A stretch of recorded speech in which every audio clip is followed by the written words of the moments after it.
একঘেয়েমি পটলের রেসিপি না খেয়ে এভাবে একটা মাত্র ডিম দিয়ে আর কিছু পটল দিয়ে বানিয়ে ফেলুন নতুন কোনো কিছু, আর যেটা খেতে হবে অসাধারণ। তো আমি কয়েকটা পটল নিয়ে নিয়েছি আর পটলের খোসাগুলো ছাড়িয়ে এভাবে পুরো করে কেটে নিয়েছি, খুব বেশি ঘন না আবার পাতলাম না। আর সাথে নিয়েছি একটা ডিম। আর শুরুতে একটা প্যানে সামান্য একটু তেল দিয়ে নিলাম, চাইলে আপনারা সরিষার তেল নিতে পারেন, আমি এখানে সয়াবিন তেল দিয়ে করেছি।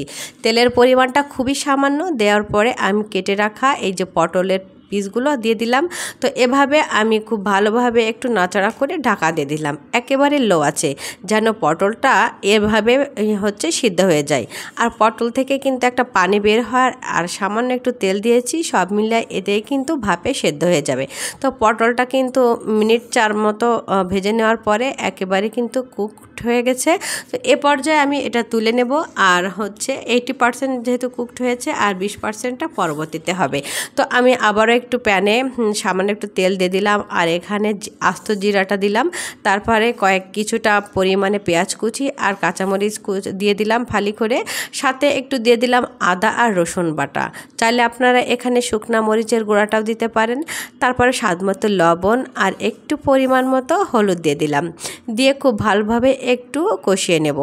তেলের সাথে মশলা এভাবে খুব ভালোভাবে একটু ভাজা ভাজা হয়ে আসলে এটা কিন্তু এর মাঝে দিয়ে দেবো একটা ডিম। যে ডিমটা দেখিয়েছিলাম সেটা কিন্তু এই পর্যায়ে দিতে হবে, আর সামান্য একটু লবণ দিয়ে দিব। যেহেতু আগেই লবণ আছে, তাই লবণের পরিমাণটা এভাবে একটু ব্যালেন্স করে দিতে হবে। ডিমটা দিয়ে খুব ভালোভাবে মশলার সাথে এভাবে জোড়া জোড়া করে নিয়ে ভাজি করে নিব। তারপর যে সেদ্ধ করে রেখেছিলাম আর কি পটলটা, সেটা কিন্তু এই মিশ্রণের সাথে দিয়ে দেব।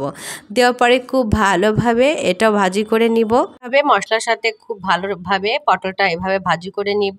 আর এভাবে কিন্তু এই খাবারটা কিন্তু মজার হয়।